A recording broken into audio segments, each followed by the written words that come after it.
Good morning, student. I, Rashmi ma'am, welcome you all in my online classes of biology. So today, in your chapter transpiration, I am going to complete this internal factor. In internal factor means what? अंदरूनी. So इसमें water content of the leaves. कहा जाता है कि जितना water leaves decrease करेंगे, कैसे? जितना ज़्यादा एब्जॉर्प्शन होगा उतना ही ज़्यादा ना ट्रांसपिरेशन होगा. अगर वाटर जो है ड्यू टू इनसफिशिएंट एब्जॉर्प्शन यानी कि रूट्स के थ्रू उतना वाटर का एब्जॉर्प्शन ही नहीं हुआ तो कैसे ट्रांसपिरेशन अकर होगा लीव्स में. और यही वजह है कि ट्रांसपिरेशन क्या होता है, कम हो जाता है. अगर वाटर जो है रूट से कम एब्जॉर्ब होगा तो ट्रांसपिरेशन भी कम होगा. So reduction in transpiration is indirectly due to the closure of stomata. और ये एक नेचुरल मैकेनिज्म है किस तरह से conserving of water with in the plant के ऊपर. जितना ज़्यादा रूट एब्जॉर्ब करेंगे वाटर उतना ज़्यादा ट्रांसपिरेशन होगा. अगर रूट एब्जॉर्ब ही नहीं करेंगे वाटर तो वहाँ रिडक्शन हो जाएगा और ये इनडायरेक्टली क्या है, इस तरह से स्टोमाटा क्लोज हो जाते हैं जो कि एक natural mechanism of conserving water within the plants है. Adaptation to reduce excessive transpiration. Now comes adaptation यानी कि हमारी adapted plant जो है कितना adaptation reduce करते हैं जब excessive transpiration होता है. आपकी बुक में दिया हुआ है mainly plants and especially those which grow in a dry climate have evolved a variety of permanent adaptation to कटेल ट्रांसपिरेशन. यानी कि उनके पास ऐसे बहुत सारे तरीके हैं जो कि उन्हें सूखे मौसम में यानी ड्राई क्लाइमेट क्या हो गया, सूखा मौसम है और इवॉल्व किया है वैरायटी ऑफ परमानेंट एडेप्टेशन. यानी उनके पास बहुत सारे ऐसे परमानेंट एडेप्टेशन है जिसके थ्रू चाहे वो क्लाइमेट सूखा हो फिर भी प्लांट्स ग्रो करते हैं और अपना कटेल ऑफ ट्रांसपिरेशन अकर करवाते हैं. पहले है संकन स्टोमाटा. संकन ये यानी कि यहाँ पे जो स्टोमाटा होते हैं वो हेयर से कवर होते हैं, small small hair like structure से कवर होते हैं. तो अगर वो हेयर से कवर्ड है तो भी क्या होता है, रेट ऑफ ट्रांसपिरेशन क्या होगा, यहाँ पे घट जाएगा. Now fever stomata. यहाँ जो है स्टोमाटा का नंबर क्या होता है, कम होता है. ऐसे प्लांट जिसमें स्टोमाटा का नंबर कम होता है उसे फीवर स्टोमाटा कहते हैं. वैसे स्टोमाटा जो कि चारों ओर से हेयर से घिरा हुआ रहता है, कवर्ड रहता है, उसे संकर स्टोमाटा कहते हैं. Next is your narrow leaves. यहाँ पे जो लीव्स होते हैं वो नैरोअर बन जाते हैं यानी कि छोटे से, पतले से या लंबे से. यहाँ पे भी जो सरफेस एरिया है वो कम हो जाएगा. सो रेट ऑफ ट्रांसपिरेशन भी क्या हो जाएगा, डिक्रीज हो जाएगा. हमने बताया था जो फैक्टर्स पे हैं ट्रांसपिरेशन अकर्स यानी कि रेट ऑफ ट्रांसपिरेशन अकर्स करता है सरफेस एरिया के ऊपर भी. अगर नैरो लीव्स हैं, पतले हैं, छोटे से हैं तो वहाँ पे भी ट्रांसपिरेशन कम होगा. Reduced exposed surface. यहाँ पे जो लीव्स हैं वो क्या हो जाते हैं, वेवी हो जाते हैं, रोल्ड हो जाते हैं और फोल्डेड हो जाते हैं तो वहाँ पे भी रिड्यूस हो जाता है और सरफेस एरिया कम हो जाता है.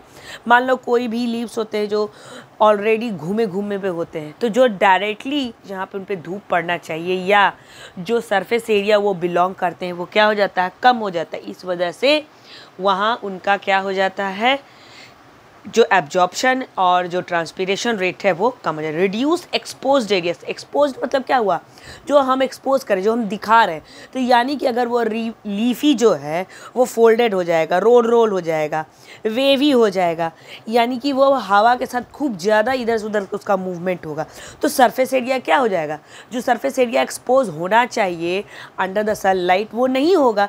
इस वजह से वहाँ पे भी ट्रांसपिरेशन रेट क्या हो जाएगा, खत्म हो जाएगा, स्लो हो जाएगा. Loss of leave. बहुत सारे ऐसे हैं कि जहाँ पे लीव्स में भी dropped and may be absent और चेंज इनटू स्पाइन और इन द मोस्ट कैक्टी. हम कैक्टस प्लांट में आप लीव्स देखते हो नहीं, तो वहाँ पे लॉस ऑफ लीव होने की वजह से भी वहाँ पे ट्रांसपिरेशन रेट कम हो जाता है. और यही वजह है कि कैक्टस जो है वो हमें कहाँ मिलते हैं, ड्राई क्लाइमेट में यानी कि डेजर्ट एरिया में जहाँ पे ऑलरेडी पानी बहुत कम है तो रूट्स उतना एब्जॉर्ब नहीं करेंगे और उनके सरफेस से उतना लॉस ऑफ ट्रांसपीरेशन नहीं होगा क्योंकि उनके ऊपर लीव्स नहीं होते हैं। थिक क्यूटिकल, द लीव्स में be covered by thick cuticle जैसे कि banyan and most evergreen trees.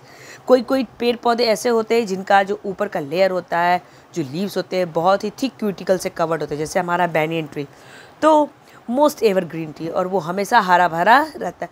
तो ये सब एडेप्टेशन है, यानी कि ये सब आसानी से लीव्स जो है अपने अंदर, उसकी वजह से वो अडेप्टेड है, इस तरह के नेचर से वो अडेप्टेड है, फिर भी वहाँ पे ट्रांसपीरेशन स्लो और फास्ट होता है। जैसे कि संकन स्टोमाटा, हेयर से कवर्ड होना, तो फीवर स्टोमाटा यानी कि नंबर ऑफ स्टोमाटा कम होता है। नैरो लीव्स यानी कि पतले और छोटे। रिड्यूस्ड यानी कि जो सरफेस एरिया होना चाहिए वो कम।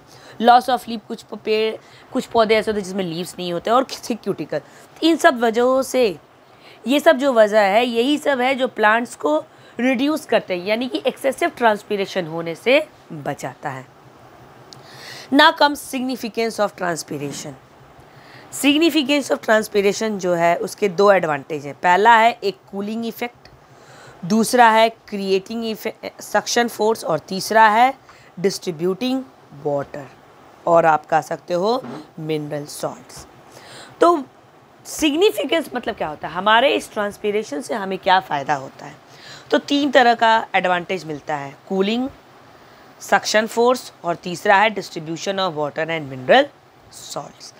Evaporation reduces temperature of leaf surface.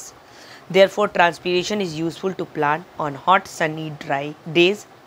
At intense heat, the enzymes are destroyed. इस water vapor के due to evaporation of the water from the surface area of the leaves, what it does, it makes the plant cool down. It makes the plant cool down, therefore transpiration is useful. On a hot sunny day, when there is so much I'm repeating. If the temperature is very high and the sun is shining very brightly, it means that it is a very hot sunny day. On that day, this evaporation of water from the surface of the leaves help to reduce the temperature of the leaf surface. जैसे जैसे water का evaporation surface of the area से होगा तो वो already वो ठंडा होगा पौधा, और इस वजह से कितना भी हॉट सनी डे हो, प्लांट जो होते हैं वो कूल डाउन हो जाते हैं। और यही चीज़ है कि उनके कूलिंग, इस इवापोरेशन रेट की वजह से, उनके कूलिंग डाउन होने की वजह से, एट इंटेंस हीट, कितना भी हीट हो जाए, उन पौधों का एंजाइम्स जो होता है वो डिस्ट्रॉय नहीं होता है। क्योंकि कहा जाता है, जैसे कि हम लोग जानते हैं कि we boil the vegetables on a very high temperature. Right now the corona disease is at very high command. In this situation what you will do, if you are boiling the vegetables, that time your mother, father, or anyone say that what, all the enzymes and the minerals and the vitamins destroyed, यानी कि ज़्यादा heat देने पे, ज़्यादा boil करने पे उस vegetables या फ्रूट्स के सारे विटामिन्स, मिनरल्स और एंजाइम्स खत्म हो जाते हैं। वही चीज़ पेड़ पौधों में भी होता है। अगर उन्हें ज़्यादा धूप मिलेगी, उन्हें ज़्यादा गर्मी मिलेगी तो वो सूखने लगते हैं, साथ ही साथ उनके एंजाइम्स और उनके अंदर के जितने भी मिनरल्स और कार्बोहाइड्रेट होते हैं वो सारे डिस्ट्रॉय होते हैं। तो यही है सिग्निफिकेंस ट्रांसपीरेशन का, कि वो पौधों को कूल डाउन रखता है और उनके एंजाइम्स को बचाता है। Now come suction force. Suction means क्या होता है, खींचना, एब्जॉर्ब करना। तो जितना ज़्यादा ये सक्शन फोर्स क्या करता है, अगर मान लो किसी भी पेड़ के सबसे ऊपर वाले टिप पर ट्रांसपीरेशन रेट बहुत हाई है, तो जितना ज़्यादा ट्रांसपीरेशन होगा वो उतना ज़्यादा उस पेड़ के जड़ को क्या करेगा, सक्शन फोर्स क्रिएट करेगा, ताकि आप और ज़्यादा जितना हो सकता है वाटर को एब्जॉर्ब कीजिए। और वो वाटर कहाँ से एब्जॉर्ब होता है, रूट से। Transpiration helps in the ascent of SAP by producing a suction force acting from the top of the plant, यानी कि जितना ज़्यादा टॉप ऑफ द प्लांट के ऊपर ट्रांसपीरेशन रेट बढ़ेगा, ये सक्शन फोर्स क्रिएट करता है, ताकि जो रूट ऑफ द प्लांट होते हैं एसेंट ऑफ सैप के थ्रू क्या करेंगे, एब्जॉर्प्शन करना शुरू कर देंगे। Evaporation from the leaves concentrate cell sap and increase their osmotic pressure. This draws water from the cells at the lower level in the sequential manner and finally favors absorption of water from the soil by the roots. और जैसे जैसे top पर इनका transpiration rate बढ़ेगा, suction force create होगा, cell SAP में जगह बनेगी और वो एब्जॉर्प्शन स्टार्ट होगा. कहाँ से? सॉइल से, रूट्स के थ्रू. The transpiration stream. अब यहाँ पे आप एक ट्रांसपिरेशन स्ट्रीम एक वर्ड है, इसको भी आप देख सकते हो. यहाँ पे जैसे देख रहे हो कि ये पेड़ है और इन पेड़ के टॉप पे से क्या हो रहा है? इवापोरेशन जो है इस एटमॉस्फेयर में बहुत ज़्यादा हो रहा है, यानी कि लॉस ऑफ वाटर बहुत ज़्यादा हो रहा है. तो जैसे ही लॉस ऑफ वाटर होगा तो इस पेड़ के ट्रंक से क्या होगा? सक्शन फोर्स नीचे तक क्रिएट किया जाएगा और यहाँ पे सॉइल से क्या होगा? वाटर का एब्जॉर्प्शन होगा, जो वाटर को कैसे पास करेगा? इस पेड़ के ट्रंक से होते हुए वो टॉप मोस्ट के लीव्स तक वो पहुंच जाता है. Water absorb by roots from soil, और यही होता है ट्रांसपिरेशन स्ट्रीम. और water evaporates from the leaves. A suction force is produced at the top of the plant drawing more water from the stem and making the roots absorb more it from the soil. जितना ज़्यादा suction force create होगा upper layer में, उतना ज़्यादा इनके through water का absorption शुरू हो जाएगा. Distribution of water and mineral salt last significance में आता है.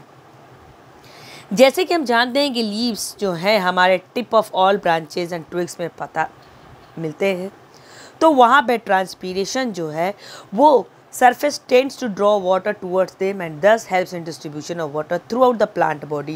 Higher the rate of the transpiration, greater the rate of absorption of water and the solutes from the soil. जितना ज़्यादा हायर रेट रहेगा उतना ज़्यादा एब्जॉर्प्शन ऑफ क्या होगा? वाटर और मिनरल्स होगा. तो ये जो हमारे लीव्स हैं उनका और एक काम क्या है? वो डिस्ट्रीब्यूट करते हैं वाटर और मिनरल्स को प्लांट्स के हर एक बॉडी पार्ट्स में. यानी कि ट्रांसपीरेशन जो है वो टेंड करता है कि वाटर जो है हर एक बॉडी पार्ट में पहुँचे. कहाँ? प्लांट्स के हर एक बॉडी पार्ट में. तो इस वजह से distribution of water and mineral salts आसानी से पेड़ पौधे के हर एक पार्ट में पहुँच जाता है. और जैसे जैसे ये पहुँचता है प्लांट्स के सरफेस एरिया पे वाटर इवापोरेशन होता है, जो कि उन्हें कूल डाउन करता है. और जितना ज़्यादा सक्शन फोर्स बनेगा उतना ज़्यादा एब्जॉर्प्शन होगा और उतना ही ज़्यादा वाटर और सॉल्ट्स का डिस्ट्रीब्यूशन होगा. तो यही था आपका significance of transpiration. Now the last topic is your direct loss of water by plants, guttation and bleeding.